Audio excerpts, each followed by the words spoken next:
So listen, I didn't say that religious people find people, and I didn't say that church people find people. We said that found people find people, and there is a difference there. Because you're right, that it's not all religious people care about the lost. Not all churches care about the lost. Many churches can be very inwardly focused. Some religious people don't care about the lost, and if we're honest, those religious people that don't care about the lost, they might be us.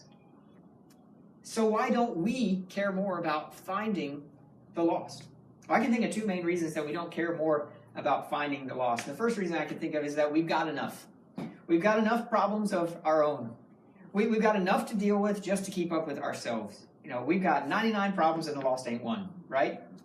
It's much easier to care about ourselves than it is to care about the lost. Now, of course we care, right? We don't want lost people to go to hell, and we don't want lost people to experience, a kind of hellish existence on earth or anything like that. We just don't care enough to actually do anything about it. So, because we've got enough problems of our own. So yeah, if we're honest, even us church people care most about ourselves. We've got enough going on in our lives to deal with and to concern ourselves with the lost. We've got jobs to deal with and families to deal with and extracurricular activities and social lives and health concerns and money problems. We've got enough. That's the first reason. The second reason we don't care more about finding the lost is, number two, we've done enough. We've done enough. So we're sort of okay with only thinking about ourselves because we've already done enough, haven't we? I mean, we wouldn't call ourselves saints by any stretch of the imagination or anything like that, but we kind of feel good about ourselves. We are pretty good people in general. We know a lot of people that are a lot worse than us, right?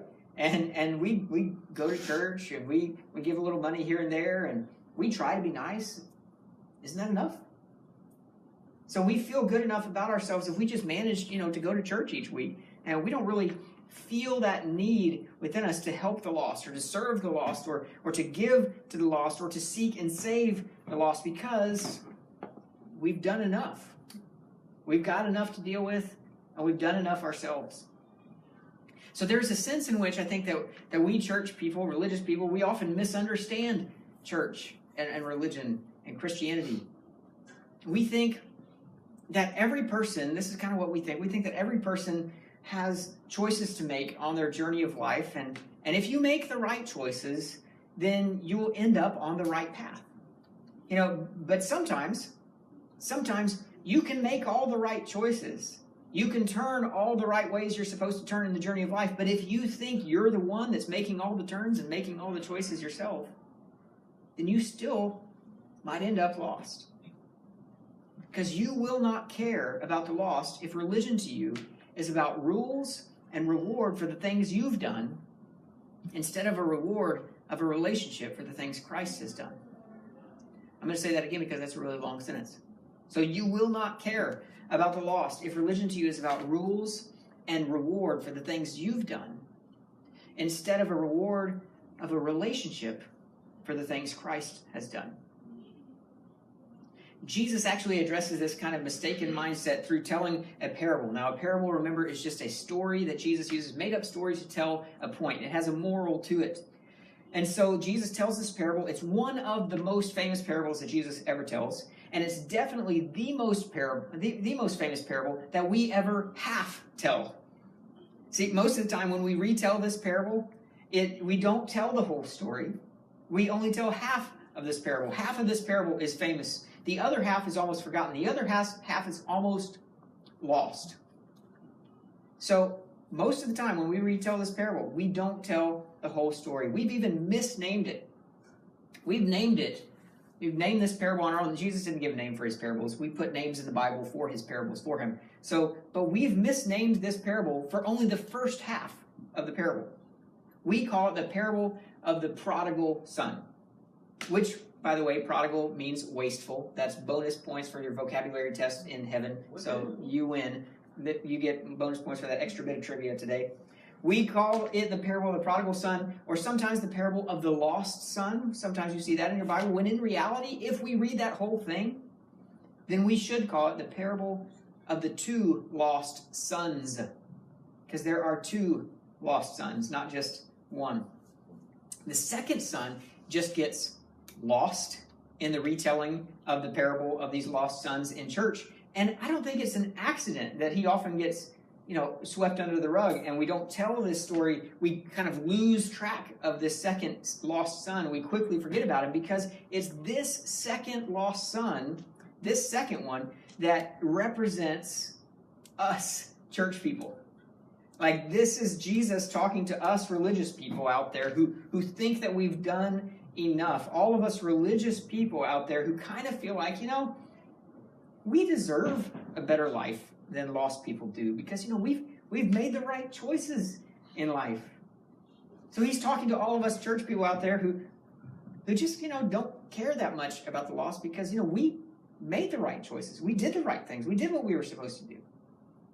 So this parable is the answer to these questions that we have, like, why do some religious people care about finding the lost? And why do some of us not care that much? Why do some of us care about living missional lives, living with a life on mission with Jesus, a life of purpose, a life with disciple making in mind? And why do some of us not ever even think about making disciples or think about lost people? Or why do some of us feel like, I've got to help that person? If that person just knew Jesus, then their life would be so much better. They would be able to reconcile those relationships that are hurting. Their marriage would get better. Their finances would get better. Whatever the case would be, we look at these people and say, I've got to help that person find Jesus. And then why do some of us feel like, I've got enough to worry about with my own life. I don't need to go sticking my nose in that person's business. I've done enough churchy stuff already. After all, I met my quota. I don't really feel like I need to invest in the lives of others. That's just not for me. So this parable of that you've heard half of so many times in church, this parable is the answer to those questions if you read the whole thing. So we're going to read the whole thing together. If you want to read along with me, this is the parable of the two lost sons. Here it is in Luke chapter 15, starting in verse 11. Luke 15, starting in verse 11. Jesus told them this story. A man had two sons. The younger son told his father, I want my share of your estate now before you die. So his father agreed to divide his wealth between his sons. A few days later, this younger son packed all his belongings and moved to a distant land, and there he wasted all his money in wild living. About the time his money ran out, a great famine swept over the land, and he began to starve.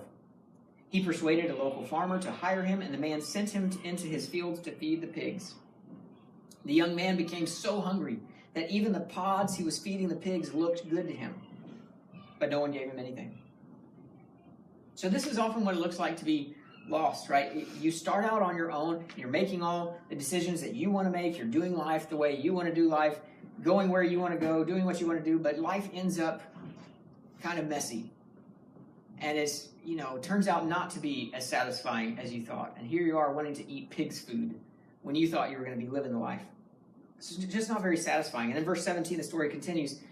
When he finally came to his senses, he said to himself, at home, even the hired servants have food enough to spare, and here I am dying of hunger. Now this is actually the beginning of repentance for this younger son. This is just kind of a realization, just turning around, just thinking there's got to be something better than this. And so verse 18, the story continues, I will go home to my father and say, Father, I have sinned against both heaven and you, and I am no longer worthy of being called your son. Please take me on as a hired servant. Now take note right there of what he just said. I want to be your hired servant. The prodigal son is willing to become his father's slave, to do whatever his father tells him to do, and not to be given anything, but to work for his reward. Verse 20. So he returned home to his father, and while he was still a long way, he embraced him and kissed him.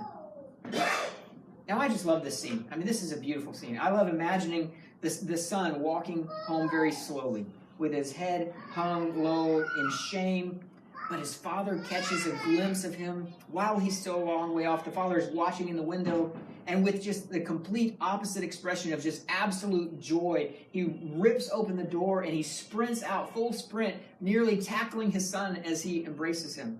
Tears of joy, is what he's choking back at the time.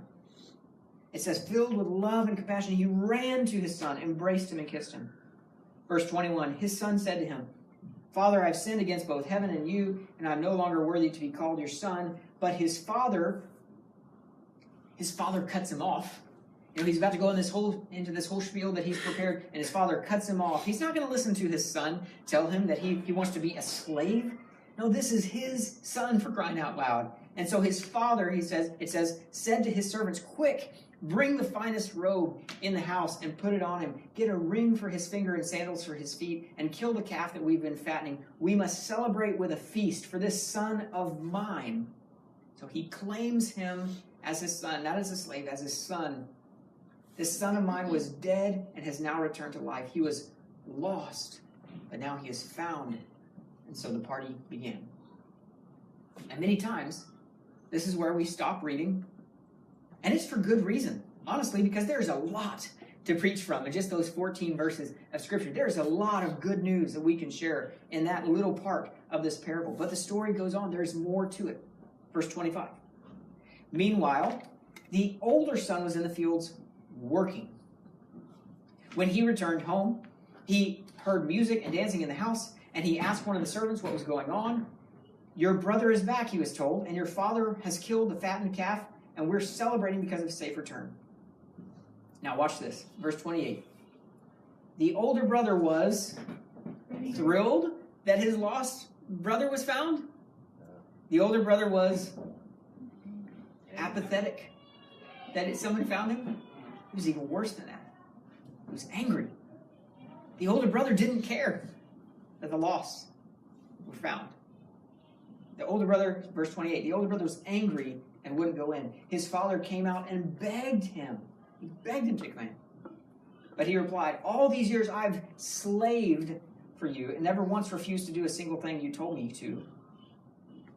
Translation, so Father, the way I understand this relationship to work is I do what you say and you give me what I deserve. I make the right choices. I get your inheritance. In my worldview, my understanding of how religion works, I work really hard and then you reward me. I do enough and you reward me with enough, with what I've earned. And haven't I done enough? He says, and in all that time you never gave me even one young goat for a feast with my friends. Verse 30. Yet when this lost son of yours, not when this brother of mine, right? He completely disowns the lost. He feels no connection to the lost, no relationship with the lost. He says, no, when this son of yours comes back after squandering your money on prostitutes, you celebrate with Killen's barbecue. Just making sure you read your own Bible, because I could just stand up here and say anything I want and pretend it's from the Bible, and you wouldn't know. So you got to follow along. You got to read this stuff yourself. So his father said to him, look, dear son, you have always stayed by me, and everything I have is yours. We had to celebrate this happy day, for your brother was dead and has come back to life. He was lost, but now he is found. For your brother was dead and has come back to life. Your brother was lost, and now he is found. So here's the point of this older brother in the parable. When we read this parable, we're supposed to see this extravagant love of the father for the younger son. We're supposed to see the extravagant love that's offered to the younger son who has sinned extravagantly against his father. But beyond that extravagant grace that the father extends to the younger son, we're supposed to also see something in this lost older son. Here's what Jesus wants his religious audience, his kind of church-going audience, to hear from this parable. And this is what we need to hear today. Like the older son, you can be close to the Father and still be far from him. You can be close to the doors of the party, but have never gone inside. You can be outside of the doors. Your heavenly Father is begging you to come in, but you refuse because you are trying to earn your own party. You can be religious, and you can still be lost. You can be a church person, and you can still be lost. So why don't some religious people care that much about the lost? Why do some church people care that much about the lost? Because some religious people, some church people, are still lost. They're lost themselves. The prodigal son's brother is just as lost. He thinks all this religious stuff, all this church stuff is about making the right choices, finding your own way, doing enough good, being religious enough, when what it's really about is just accepting the Father's invitation into a relationship. So listen, like the older brother, you will not care about the lost. You will not care about the lost if religion to you is about rules and reward instead of relationship. You'll never care about the lost if Christianity to you is about laws instead of love. You will not, until you realize the grace that has been extended to you, that Jesus has opened the door for you to walk through into the party, then you will never have love for the lost when they walk through the doors of the party. The prodigal was ready to be a slave of his father, but he learned that his father is not interested in slaves. He's in love with his sons.